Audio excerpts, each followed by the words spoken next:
사도행전 2장 말씀을 읽어드릴게요.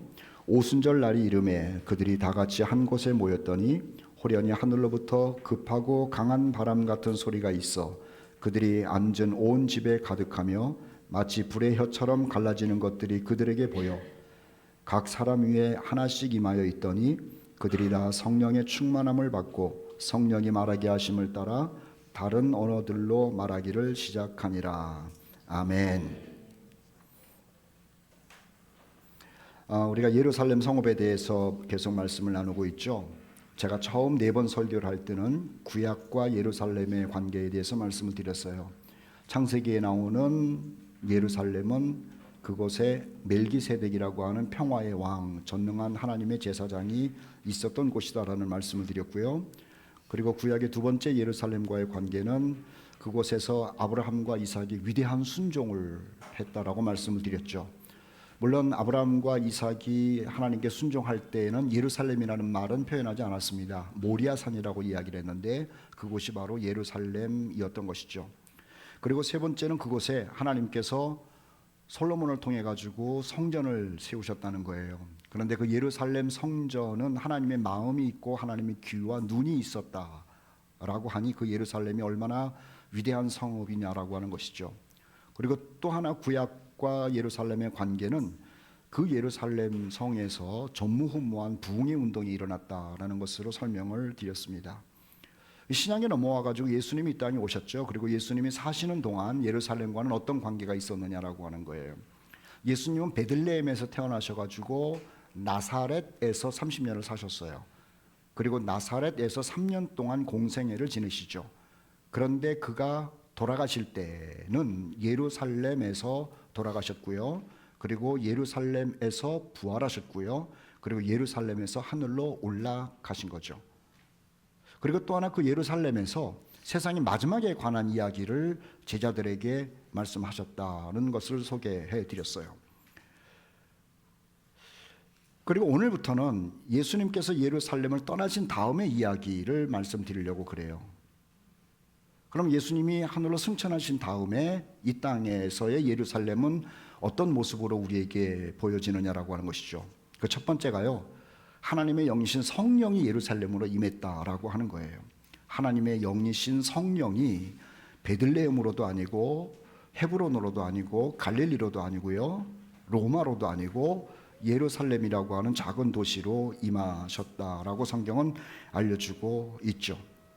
그래서 그랬는지 예수님께서 승천하시기 전에 부탁하신 것이 있습니다. 너희들 절대로 예루살렘을 떠나지 말라는 거예요. 왜냐하면 하나님의 영이 내리는 곳이기 때문에 그런 것이죠. 누가복음 24장 49절 말씀에 그렇게 써 있습니다. 볼지어다 내가 내 아버지께서 약속하신 것을 너희에게 보내리니 너희는 위로부터 능력으로 입혀질 때까지 이 성에 머물라고 하신 거예요. 그러니까 예수께서는 예루살렘에 들어오셔서 고난받으시고 죽으시고 그리고 거기서 부활하셨어요. 그리고 하늘로 올라가시는데 하늘로 올라가시기 직전에 절대로 떠나지 말라는 거예요. 왜냐하면 하나님이신 성령이 예루살렘으로 임재할 것이기 때문이라고 하신 거죠. 그 예수님께서요 승천을 하셨어요. 그리고 10일이 지난 다음에 하늘로부터 성령이 임했답니다. 어디에 임했냐면 예루살렘에 모여있는 120 성도들을 향하여 성령이 임하신 거죠. 그리고 성령이 임하심으로 말미암아 하나님의 교회가 탄생을 해요. 다시요. 성령이 임하심으로 말미암아 하나님의 교회가 탄생을 해요. 우리가 교회를 다니고 있잖아요. 이 교회의 시작이 어딘 줄 아세요? 예루살렘에서 예수님이 승천하시고 열흘 후에 성령이 임했을 때부터 교회가 시작이 된 거예요. 그러면 교회는 누가 모였기 때문에 교회냐면은 예수님의 죽음과 부활, 승천하신 것을 믿고, 다시요, 예수님의 죽으심과 부활하심과 승천하신 것을 믿고, 그 다음에 하늘로부터 내리신 성령을 받은 사람들이 이룬 공동체를 교회라고 그러는 거예요. 예수님의 죽음도 믿고 예수님의 부활도 믿고 예수님의 승천을 믿는데 하늘에서 내리는 성령을 마음에 모시지 않은 사람은 교회는 다닐지 모르지만 그 사람은 교인이 아니에요. 교회 구성원도 아니에요. 다시요. 예수님의 죽음, 예수님의 부활, 예수님의 승천을 믿는데도 하늘에서 내린 성령을 모시지 않으면 그 사람은 교회를 다녀도 교인이 아니라고 하는 거예요. 초대교회 성도들은 예수님의 죽음을 보았죠. 그리고 예수님이 부활한 것도 봤죠. 그리고 예수님이 승천하는 것도 봤어요.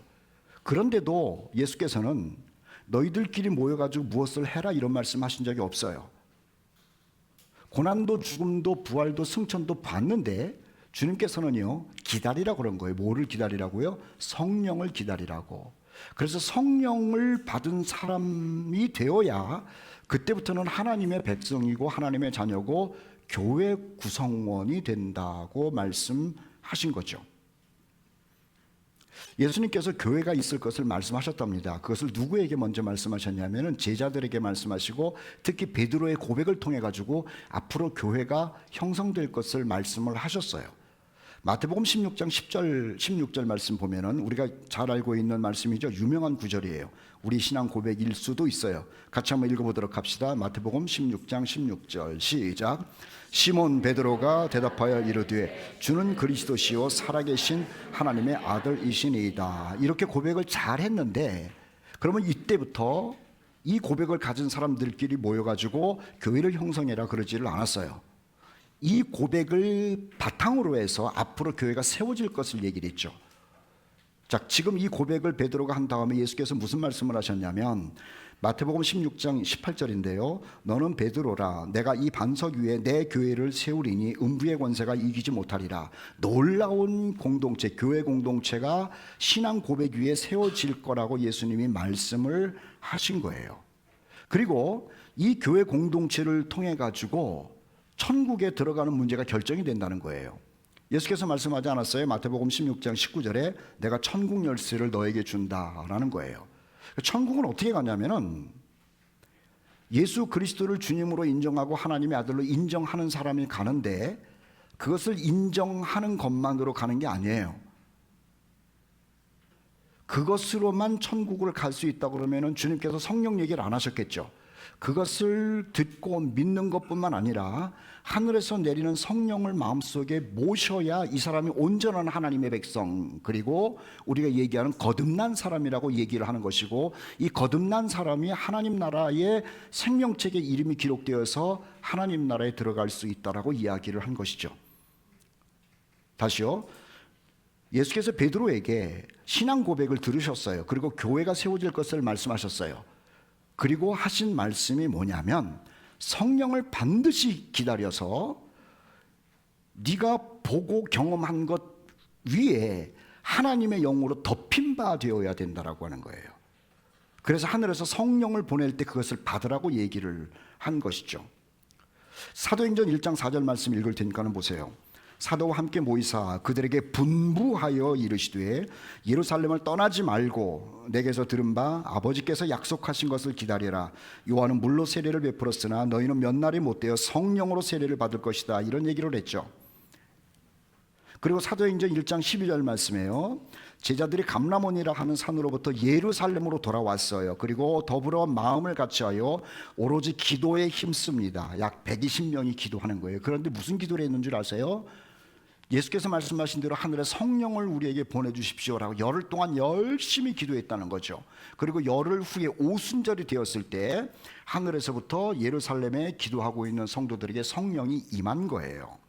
그런데 그 성령이 임할 때의 모습이 굉장히 요란했죠. 예수님께서 오실 때는요 참 조용히 오셨어요. 저 베들레헴 구석의 여관방에서 말구 위에서 오셨어요. 그런데 하나님의 영 성령이 오실 때는요 온 예루살렘 천지가 다 느낄 정도로 요란한 모습으로 오신 거죠. 그 요란한 모습으로 오신 것이 사도행전 2장 1절로 4절 말씀에 써 있었어요. 제가 읽었던 말씀이죠. 다시 보세요. 기도하는 가운데 열흘이 지나서 오순절이 되었을 때에 그들이 다 같이 한 곳에 모여 있었는데 호련히 하늘로부터 급하고 강한 바람 같은 소리가 있어. 태풍 같은 거라는 거예요. 이 태풍이 오면은 온 천지가 다 아는 거예요. 갑자기 이 태풍이 온 거죠. 그들이 앉은 집, 온 집에 가득하며 마치 불의 혀처럼 갈라지는 것들이 그들에게 보여 각 사람 위에 하나씩 임하여 있더니 그들이 다 성령의 충만함을 받고 성령의 말하게 하심을 따라 다른 언어들로 말하게 된 거예요. 지금까지는요, 예수님의 죽음도 보고 부활도 보고 승천도 보았는데 뭔가 이렇게 찝찝했었거든요. 그런데 이 성령이 임하자마자 이 찝찝한 것이 다 사라지고 깨끗한 영이 되어가지고요, 예수님의 죽음과 예수님의 부활과 예수님의 승천이 내 속에서 확신과 기쁨으로 확 바뀌더라고 하는 거예요. 그 사람들이 모인 곳을 교회라고 얘기를 하는 거예요. 성령이 임함으로 어떤 일이 벌어졌느냐? 예수님의 죽음과 부활과 승천을 믿는 사람들이 확신을 갖게 됐고요, 그리고 성령이 임함으로 말미암아 저들이 완전히 새 사람이 되어서 모이기 시작했는데 그 모임이 교회가 되었다라고 하는 거예요. 우리 코너스톤 형제들 가운데 예수님의 고난을 믿는 사람들이 대부분일 겁니다. 그리고 예수님의 부활도 믿을 거예요. 또 예수님이 하늘로 올라가셨다는 것을 왜 안 믿겠어요? 그런데 그것을 가지고 우리의 신앙이 행복하지 않아요. 내가 분명히 예수님의 사건을 듣고 믿고 있는데도 마음의 구원의 기쁨과 성령의 충만함과 행복과 자신감이 넘치지 않는 이유가 뭔 줄 아세요? 내 안에 성령을 모시지 못했던지, 아니면 성령이 계신 것을 모르던지, 아니면 성령을 잠재우고 있던지, 셋 중에 하나예요. 내가 예수님의 사건을 믿는데도 성령을 모시지 않은 사람은 구원받은 사람이 아니에요. 예수님의 사건을 믿고 나서 성령을 모셨음에도 불구하고 성령이 내 안에서 가만히 계신 사람은요, 구원받았음에도 불구하고 구원받지 않은 모습과 똑같이 산다라고 하는 거예요. 우리 코너스톤에 있는 모든 성도들은 예수님의 고난과 죽음 그리고 부활과 승천을 믿음과 동시에 오순절날 임하셨던 그 성령을 모셔서 여러분이 믿는 것과 성령이 하나가 되어서 참으로 거듭난 새 생명으로 하나님의 교회의 공동체로 믿음으로 살아가는 여러분들 지기를 주의 이름으로 축복합니다. 교회는 다닌다 그래가지고, 그리고 내가 십자가의 사건, 부활 사건, 승천 사건을 안다고 그래서 구원받는 게 아니라고 하는 거예요. 거기에 하나님이 보내신 영, 성령으로 말미암아 기름침을 받아야 그 안에서 구원의 확신이 서고 기쁨이 서고 능력이 있는 삶을 산다라고 하는 거죠. 그리고 이 구원받은 사람을 악한 마귀가 어떻게 못하는 거예요. 왜냐하면 내 안에 하나님의 영이 거하시기 때문에 그런 거죠. 그렇다면은 내가 예수님의 사건을 믿었어요. 내 안에 성령이 들어온다고 그랬는데 들어오시는 성령을 거부하는 사람이 있고 들어오신 성령을 받아들인 사람이 있어요. 받아들인 사람들 가운데서도요, 이 성령을 주무시게 하는 분이 있다니까요. 고린도서에서 바울이 얘기하기를, 고린도 교회 성도들이 하도 침체되어 있으니까 얘기를 하는 거예요. 너희 안에 성령이 거하시는 것을 알지 못하느냐라고 얘기를 한 거예요. 우리 안에 성령이 계신 것을 알면, 그리고 그 성령과 교제를 하면 우리의 확신이 분명해지고요, 기쁨이 생기고 능력이 생기는데, 고린도 교회 성도들은 성령을 모시고 살면서도 성령과 교제를 안 한 거예요. 그러니 행복도 없고 기쁨도 없는 거죠. 이 자리에 있는 모든 성도 여러분들, 여러분들은 예수의 사건을 믿음과 동시에 여러분 안에 들어오신 성령을 거부하지 마시고 그대로 환영할 뿐만 아니라 그 성령과 교제하는 가운데 기쁨과 능력을 경험하기를 예수님의 이름으로 축복합니다. 여러분, 한 주간 동안 사시면서 성령님과 대화해 보셨어요? 우리는요, 교회를 다니면서 기쁨이 없어, 은혜도 없어, 행복하지도 않아. 왜 그런 줄 아세요? 일주일 내내 혼자 사는 거예요. 내 안에 하나님의 영이 계시는데 그 하나님의 영, 기쁨의 영, 즐거움의 영, 능력의 영과는 한 번도 교제를 안 해보니 기쁨이 있을 리가 없는 거죠. 아침에 일어나가지고 바빠요. 친구들 만나면서 다투기도 바빠요. 먹고 사는데도 바빠요. 성령님이 내 안에 계셔가지고 외톨이가 되어 있는 거예요. 하나님의 영이 외톨이가 되어 있는데 내가 무슨 수로 영적으로 기쁨을 누리겠냐는 거예요. 내 안에 성령이 안 계신 것이 아니라 내 안에 성령이 계심에도 불구하고 내가 무시하고 살지 않았는가 한번 생각해 보시라는 거죠. 우리 코너스톤 모든 성도 여러분 한 분 한 분은 어린아이로부터 노년에 이르기까지요, 내 안에 계신 성령과 교제하면서 그 성령께서 주시는 기쁨과 은혜와 능력을 체험하면서 살기를 예수님의 이름으로 축복합니다. 예루살렘에 성령이 임함으로 말미암아 베드로를 비롯한 120명의 성도들이 그때부터 기쁨이 엄청나게 충만한 삶을 사는 거예요. 그 능력 있는 삶을 사는 거예요. 그래서 그 사람들이 모여가지고 형성된 공동체를 교회, 세상 사람들과 구별된 단체라는 말을 사용한 거예요. 세상 사람들이 기뻐하는 건 뭘로 기뻐하죠? 출세로 기뻐해요. 돈으로 기뻐해요. 잘 되면 기뻐해요. 그런데 내가 예수 믿고 나서 성령을 모시고 난 다음에는요, 기쁨의 이유가 다른 거예요. 과거에는 세상 것 때문에 기쁘고 펄쩍펄쩍 뛰고 자랑하고 그랬는데 하나님의 영이 들어오고 나면은요, 그 기쁨의 원인이 다르다니까요. 내 죄가 사해졌다는 것 때문에 기뻐요. 내가 지금 어떤 모습으로 혹 세상을 떠난다 할지라도 하나님 나라에 들어간다라고 하는 확신 때문에 기쁜 거예요. 내가 지금 잘 되는 것은 물론이고 무엇인가 인생이 계속 꼬이고 어려워진다 할지라도 하나님이 나와 동행한다라고 하는 그 믿음 때문에 그리스도인들은 기쁜 거예요. 그것은 내가 만든 기쁨이 아니라 하나님의 영이 내 안에서 그 기쁨을 준다는 거죠. 우리 모든 공동체 여러분, 우리 어린아이도 그렇고 청년도 그렇고 장년도 그렇고 노인들도 그렇고 예수의 영으로 말미암아 그분이 주는 기쁨을 누리는 우리 코너스톤 공동체 되기를 주의 이름으로 축복합니다. 예루살렘에 임한 성령은요, 교회 공동체를 만들었고요, 또 하나 예루살렘에 성령이 임함으로 어떤 일이 벌어졌는 줄 아세요? 십자가의 복음이 전 세계로 전파되는 역사가 나타나기 시작했다라고 하는 거예요. 예수님이 태어난 곳이 베들레헴이잖아요. 그리고 예수님이 활동한 곳이 갈릴리예요. 그래서 갈릴리에서는 수많은 병자도 고치기도 하고 귀신을 쫓아내기도 하고 가르침도 있고 그랬는데 그곳에서 예수의 소문이 퍼져나가질 않아요. 어디에서 퍼져나갔다고요? 예수님이 마지막에 잠깐 들렸던, 죽으시고 부활하시고 승천하셨던, 그리고 성령이 임하신 그 예루살렘을 통해 가지고 십자가의 복음과 구원의 복음이 전 세계로 퍼져나가고 있더라고 하는 것이죠.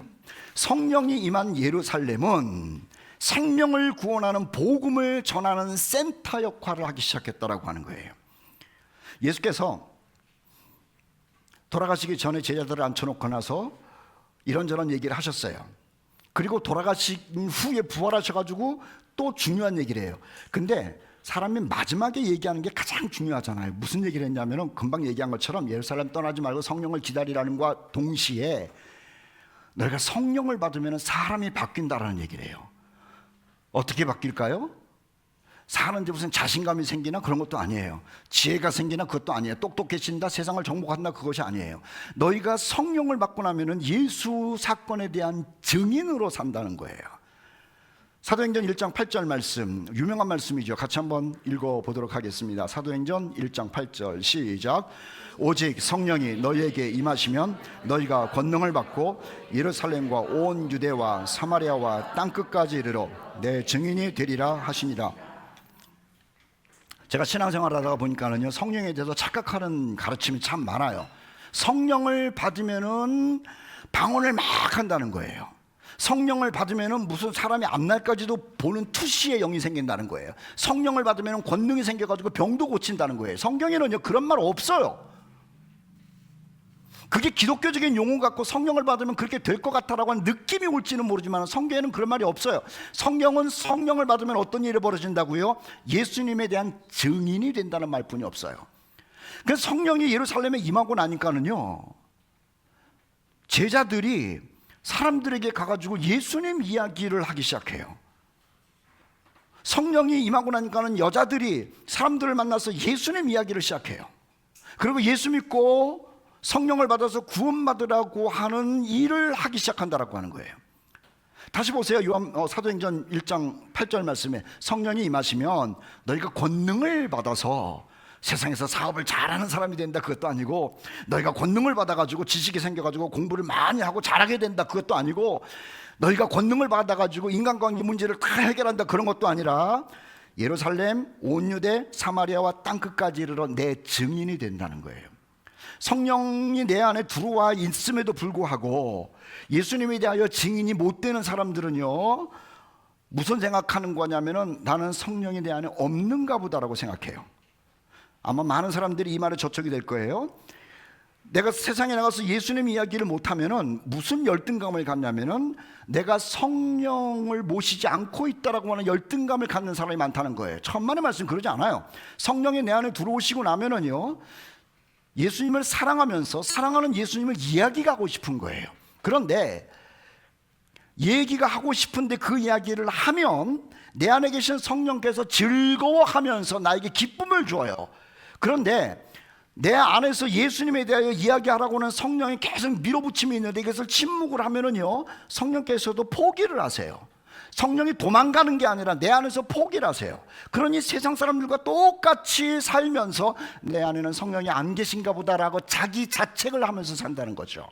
저도 그렇고 여러분도 그렇고요, 예수님 얘기하고 싶을 때가 있을 거예요. 그때요, 안 해봤던 일이라서 이야기라서 좀 찝찝하지만 한 번만 건네보세요. 그것을 친구들에게도, 할아버지에게도, 남편과 아내에게도, 형제들에게도, 아니면 직장 동료에게도 한 번만 해보시라고요.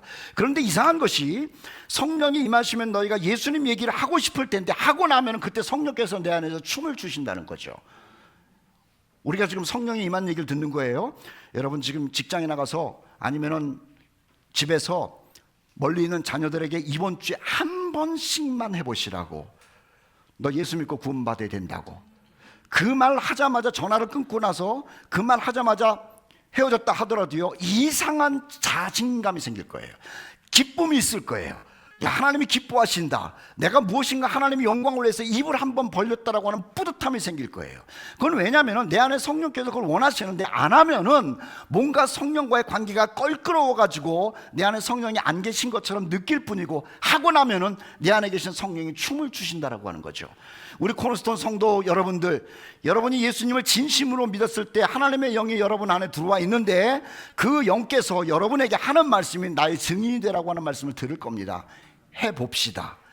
이거 아멘 하시는 거예요. 해봅시다. 그게 뭐 모르는 사람한테 하는 거 어렵죠. 그냥 말 안 듣는 자녀에게도 해보는 거예요. 형제 껄끄러웠는데도 다른 얘기하지 말고 한번 해보는 거예요. 그런데요, 성령에 관해서 그리고 예수님에 관해서 얘기를 하면은 정말로 내 안에 계신 성령께서 기뻐하신다니까. 그래서 예수님을 얘기하는 사람은 지침이 없어요. 왜? 내 안에 있는 성령이 지치질 않고 있기 때문에 그런 것이죠. 세상 사는 게 힘들고 주저앉을 것 같고 답답하고 앞길에 맡기고 기쁠 것 하나도 없는데 내 안에 계신 성령께서 기뻐하심으로 인하여 여러분의 삶의 에너지와 능력이 나타나기를 예수의 이름으로 축복합니다. 성령 받고 나니까는 이 베드로, 안드레, 요한, 예수님의 제자들이 무슨 얘기를 하냐면요, 하나님의 일을 얘기를 해요. 과거에는 무슨 얘기를 했냐면, 어떻게 하면 고기를 더 많이 잡을까? 야, 요새 헤롯이 정치를 어떻게 하고 있는 거야? 우리 이스라엘이라고 하는 나라는 언제까지 식민지가 돼가지고 저렇게 세금을 많이 바치면서 힘들게 살아야 되는 거지? 아유, 저 대제사장들 말이야, 겉으로는 거룩한 것 같은데 속으로는 말이야 그냥 막 구덩이 같아, 이런 얘기를 하거든. 그런데 성령을 받고 나니까는 베드로도 예수님의 제자도 다른 사람도 다른 얘기를 하지 않는 거예요. 무슨 얘기를 해요? 하나님 나라의 이야기를 하는 거예요. 십자가의 얘기를 하는 거예요. 그리고 구원의 얘기를 하는 거예요. 예수님의 재림의 얘기를 하는 거예요. 하나님 우리를 어떻게 사랑하는지 그 얘기를 하는 거예요. 그래서 사도행전 2장 말씀에 보면은 성령을 받은 다음에 사람들이 많이 모였을 때 제자들이 각국의 언어로 하나님의 큰 일에 대하여 말하더라, 이렇게 써 있는 거죠. 여러분, 우리들도요, 세상에 나가서 그냥 살면은 돈 버는 이야기, 공부하는 이야기, 출세하는 이야기, 정치꾼들에 대한 판단들 뭐 등등등 이런 얘기 할 거예요. 그러나 하나님의 영으로 충만할 때에 제자들이 하나님의 큰 일, 예수님의 이야기, 구원의 이야기를 한 것처럼 우리 코너스톤 성도 여러분들도 하나님의 이야기를 하는 능력자들 되시기를 주의 이름으로 축복합니다. 그런데 아주 독특한 얘기가 있어요. 뭐냐면은 하나님께서 이 복음을 전하기 위해서 하신 일이 정말 이해할 수 없는 일이에요. 무슨 일인 줄 아세요? 축복이 아니라, 세상적인 복이 아니라 당신의 복음을 위하여 하나님의 백성들에게 고난을 주시더라고 하는 거라. 사도행전 8장 1절인데요 이렇게 써 있습니다. 그날에 예루살렘에 있는 교회가 큰 박해가 있어 사도 외에는 다 유대와 사마리아 모든 땅으로 흩어지니라는 말이 기록되어 있어요. 여러분, 우리가 예수를 믿고 나서 뭔가가 잘 되면, 사람들이 잘 되는 우리를 보고 나서 예수를 믿을 것 같죠. 내가 세상에서 돈을 잘 벌어가지고 부유하게 돼가지고 사람들에게 구제도 하고 선한 일도 하고 그러면은 나의 선한 일을 통해 가지고 사람들이 예수님을 영접할 것 같죠. 근데 하나님의 생각은 사람의 생각과 달라요. 그리스도인들이 아무리 성공을 해서 돈을 많이 모아가지고 복음 전하는 일을 위하여 구제를 한다 그래도요, 그 사람들은 구제품만 받지 우리가 믿는 예수님은 안 믿더라고 하는 거예요. 이게 정말 신기한 거예요. 다시요, 우리는 힘껏 모아가지고 사람들에게 구제품을 주기도 하고 가난한 사람 도와주기도 하면서 우리의 선행을 통해 가지고 그 사람이 예수 믿기를 바라죠. 그런데 그런 적이 없어요. 우리는 힘써서 구제를 하고 선한 일을 하는데 사람들은 우리가 하는 선행과 구제품을 받고 끝나지 예수를 안 믿더라고 하는 거예요. 근데 언제 예수를 믿는 줄 아세요? 우리가 그런 일을 안 하고 그냥 입으로 예수님을 얘기를 하면은요, 그때는 예수 믿는 사람들이 생기기 시작해요. 이게 신비한 일이에요. 그래서 예루살렘에 하나님께서 박해를 주심으로 인하여 예루살렘에 있었던 성도들이 온 세계로 흩어져서 사는 겁니다. 피해가는 거예요. 하도 박해가 심하니까. 그런데 그곳에 가서 뭘 했냐면은 자기네들끼리 모여서 예배를 드리고 자기네들끼리 모여서 예수님이 한 얘기를 나누고 기도하고 예수님이 오실 것을 기다리는 거예요. 그런데 저들이 남을 도와준 것도 아니고 선한 일도 한 것이 아니라 모여서 예배 드리고 예수님 얘기를 하고 찾아오는 사람에게 자신들이 믿는 예수님을 얘기했더니 그 이야기를 들은 사람들이 예수를 믿기 시작해요. 구원받기 시작해요. 그래서 하나님께서는요, 복음 전하는 일을 위하여 선행을 많이 하라 그런 적이 없어요. 고난을 줘가지고 흐트러뜨려서 가는 곳마다 예수 이야기를 하게 만들었다라고 하는 것이죠. 사도행전 8장 5절 말씀에 보면은 예루살렘에 핍박이 오므로 말미암아 예수의 제자가 사마리아 쪽에 가가지고 하는 얘기가 뭐냐면은 예수님 이야기를 해요. 사도행전 8장 5절, 빌립이 사마리아 성에 내려가 그리스도를 백성에게 전파한다, 이야기한다는 거예요. 그런데요, 예수님을 이야기했더니 큰 기쁨이 있었다 그랬죠. 왜 기쁨이 있는 줄 아세요? 예수님을 만나니까 사람들이 변했다는 거예요. 사도행전 8장 27절 말씀에 보면은 빌립이라고 하는 사람이요, 에티오피아 여왕의 재무부 장관을 만나가지고 예수님 이야기를 해요. 사도행전 8장 27절 읽을 테니까 보세요. 에티오피아 사람 곧 에티오피아 여왕 간다게의 모든 국고를 맡은 관리인 내시가 예배하러 예루살렘으로 왔다가 빌립을 만나가지고 선물을 받은 게 아니라니까는. 빌립을 만나가지고 밥 한 끼 얻어먹은 게 아니에요. 빌립을 만나가지고 예수님 이야기만을 들었는데 이 재무부 장관이요, 성령의 역사로 말미암아 예수님을 영접하고 세례를 받는 일이 벌어진다라고 하는 거죠. 주께서는 우리에게 임재하셔서, 영으로 임재하셔가지고 우리에게 하시는 말씀이 있어요. 예수님 얘기 좀 하라는 거죠. 사도들은 그 얘기가 너무 강해가지고 흩어지면서 예수님 얘기를 했고요, 오늘날은 주께서 그 얘기를 하시는데도 우리가 먹고 사는데 바쁘니까 자꾸 눌러가지고 안 하잖아요.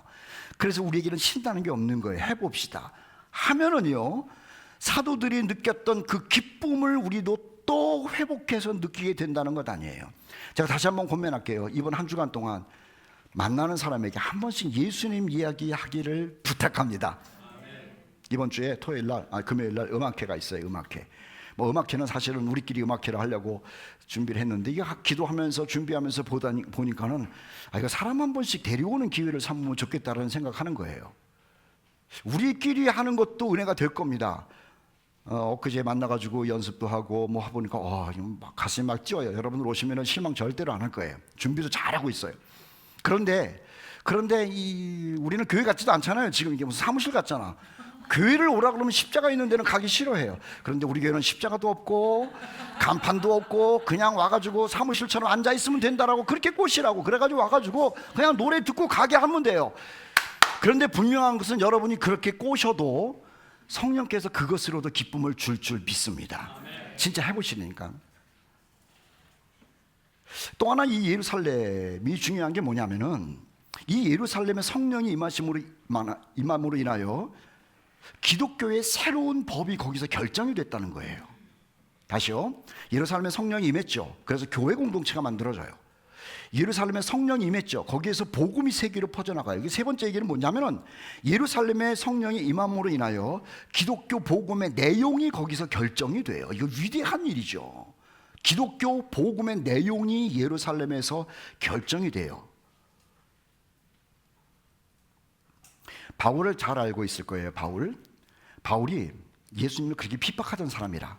그래가지고 대제사장들에게 공문을 받아가지고 다메섹에 있는 예수쟁이들을 색출을 해가지고 때려잡아 죽이려고 올라가던 길이에요. 그러니까는 온 그리스도인들에게 바울 그러면은요 나쁜 놈 핍박자로 각인이 되어 있는 거예요. 그런데 이 바울이 다메섹으로 올라가던 도중에 예수님을 만나, 하늘에서 빛으로 쫙 오신 예수님을 만나가지고 인생이 확 획가닥 바뀐 거야. 핍박자가 예수님을 믿는 사람이 된 거예요. 그런 예수님을 믿는 사람이 됐으니 예수님을 믿는 제자들 속으로 들어가야 될 것 아닙니까? 그런데 누구도 받아주질 않는 거예요. 왜냐하면 간첩인 것 같은 거야. 뭐 지난날 예수 믿는 사람 때리고 감옥에다가 집어넣고 뭐 죽인다고 그러던 사람이 갑자기 나 예수 믿는 사람이라고 나도 붙여주세요. 그러니까 사람들이 믿질 않는 거야. 받아들이질 않는 거야. 그런데요, 예루살렘에 갔더구만 예루살렘에 있는 성도들이, 다시요, 예루살렘에 있는 성도들이 바울이 진짜 회심을 하고 예수를 믿은 사람인지 아닌지를 결정을 해요. 제가 무슨 말을 하는 줄 아세요? 다른 데서는 바울이 진짜 예수 믿는 사람인지 아닌지를 결정을 못해요. 그런데 성령이 임한 예루살렘 교회에서는 바울이 진짜로 회심을 한 사람인지 아닌지를 결정을 하는 시가 예루살렘 시였다라고 하는 거예요. 그래서 예루살렘이 위대한 거예요.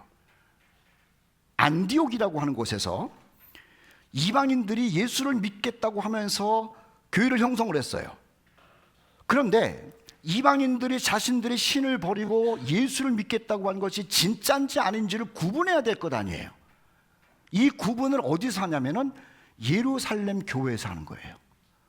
그 당시에는 사마리아에도 교회가 있었을 것이고 저 밑에도 교회가 있었을 것이고 많이 있는데 그 이방인 교회가 진짜 교회인지 가짜 교회인지를 어디에서 판단하라고 결정을 하냐면은 성령이 임한 예루살렘에서 판단하고 결정을 해서 옳은 교회, 옳지 않은 교회를 구분하는 거예요.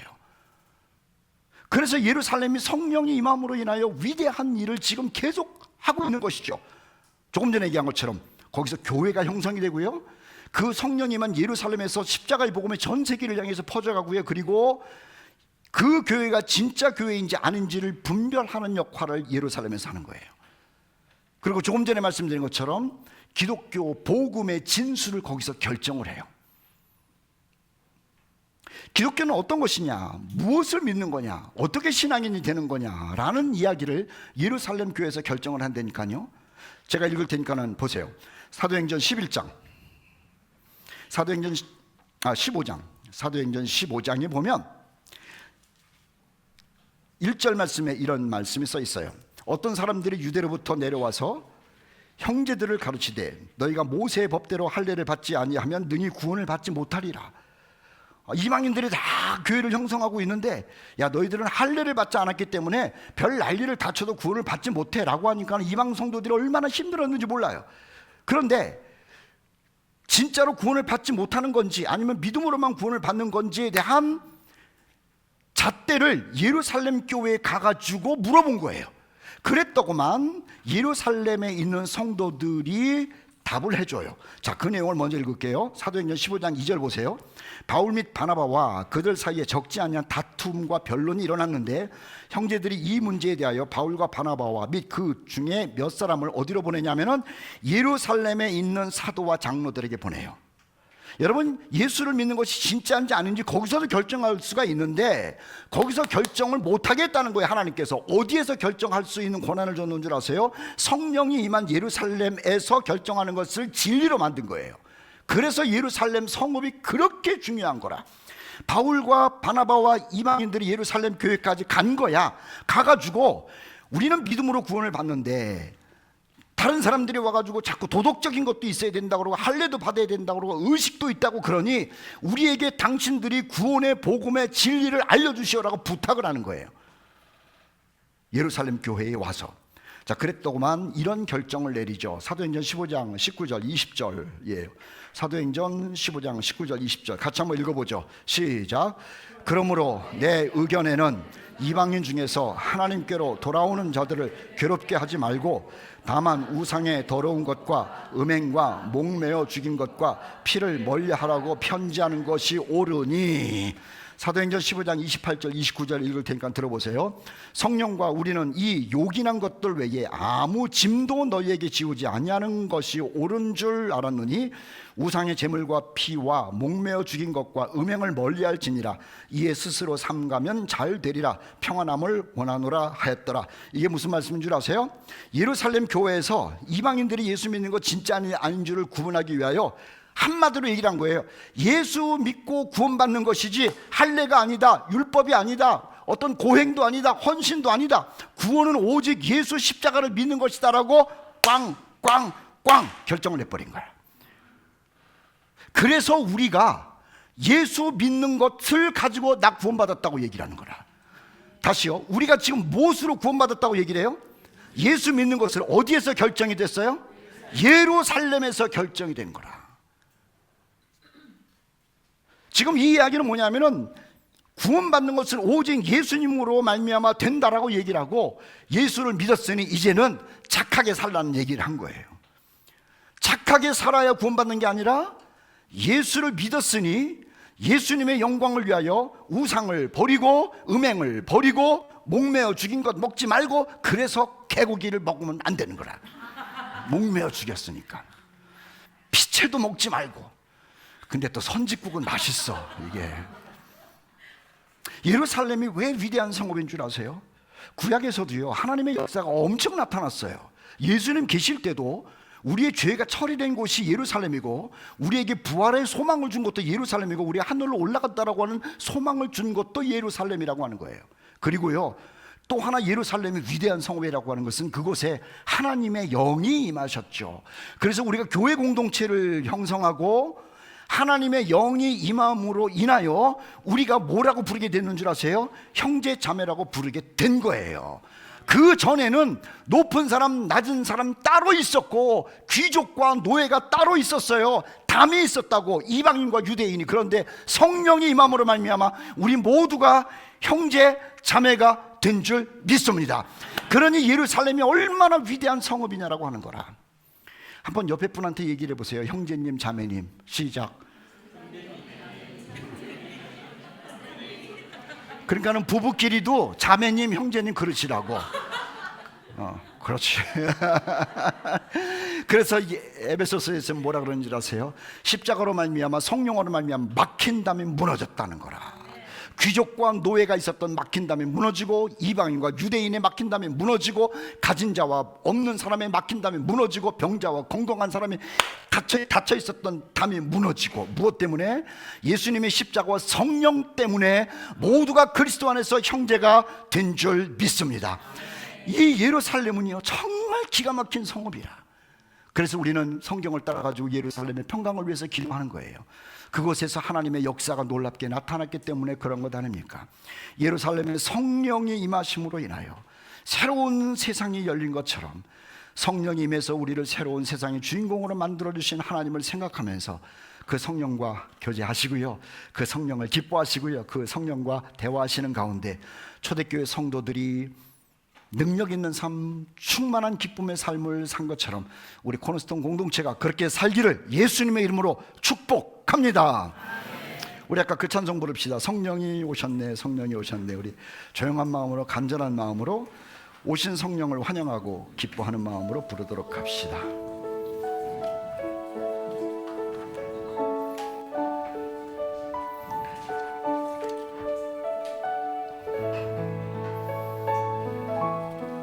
후렴합시다. 성령이 오셨네. 성령이 오셨네. 성령이 오셨네. 내 주님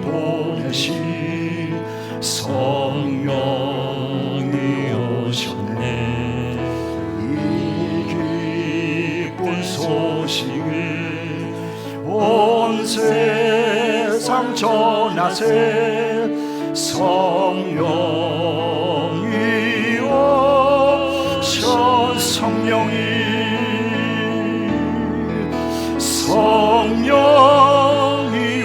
오셨네 성령이 오셨네 내 주님 보내신 성령이 오셨네 이 기쁜 소식을 온 세상 전하세 성령이 오시고 우리 두 손을 들고 성령이 오셨네 성령이 오셨네 성령이 오셨네 내 주님 보내신 성령이 오셨네 이 기쁜 소식을 온 세상 전하세 성령이 오셔 한 번 더 하죠 성령이